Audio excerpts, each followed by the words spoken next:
voici l'application qui nous aide à bien appliquer le principe de conservation de l'énergie mécanique. Pourquoi? Pour arriver à chercher la vitesse de cette particule, bille par exemple, bille lâchée de la position A, sans vitesse, cette bille, durant la descente, va passer par la position C ici avec une vitesse à déterminer.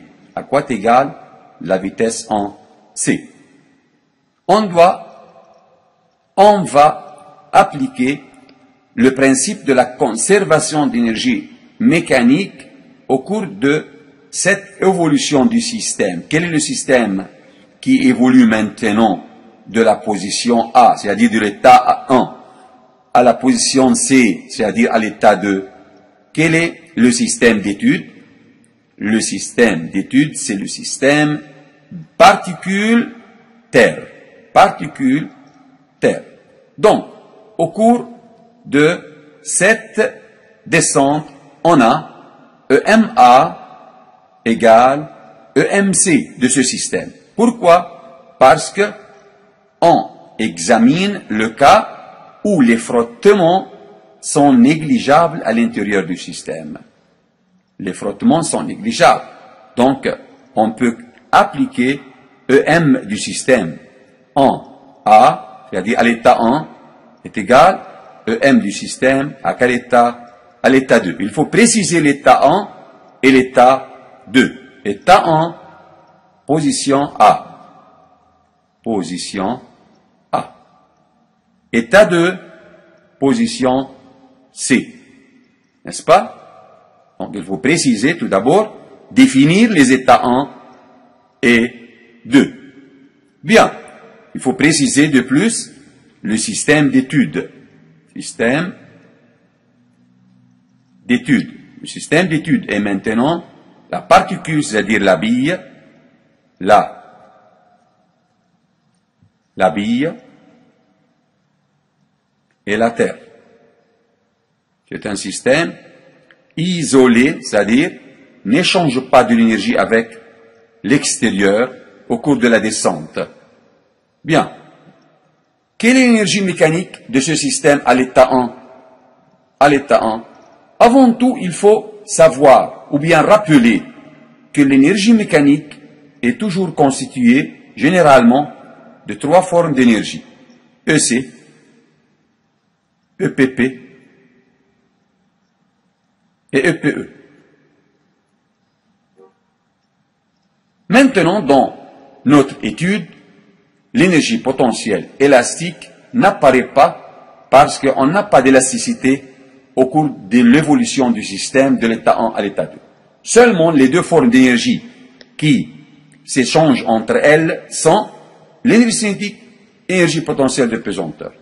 À l'état 1, on a EM1 égale combien? Égale EC1. Et EC1 en A égale 0. Parce que la particule commence son mouvement de la position A. La particule était au repos en A, donc 0. Plus l'énergie potentielle de pesanteur. Voilà l'énergie potentielle de pesanteur. Il faut, avant de préciser la valeur de EPP, il faut choisir un niveau de référence des EPP.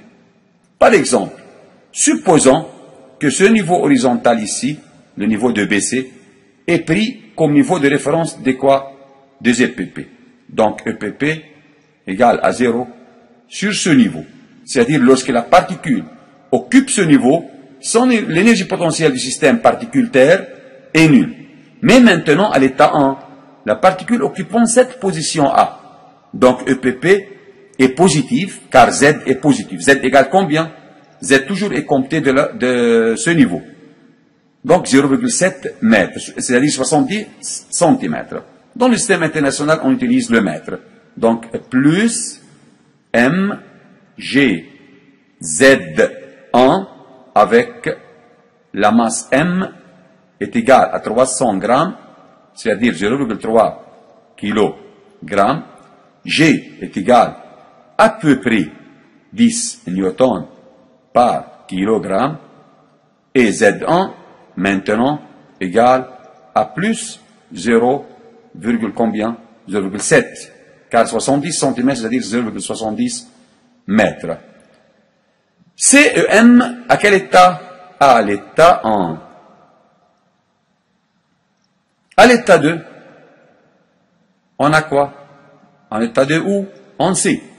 On a EM, voilà, voici, EM à l'état 2 est égal EC, c'est-à-dire 1 demi, car on a une particule. L'énergie cinétique d'une particule, rappelez avec moi, l'énergie cinétique d'une particule est égale combien? 1 demi M V au carré, V en C, c'est-à-dire, plus EPP, la particule est maintenant en C sur le niveau de référence des EPP, donc 0. La valeur ici est combien? 0. Bien. Donc, EM2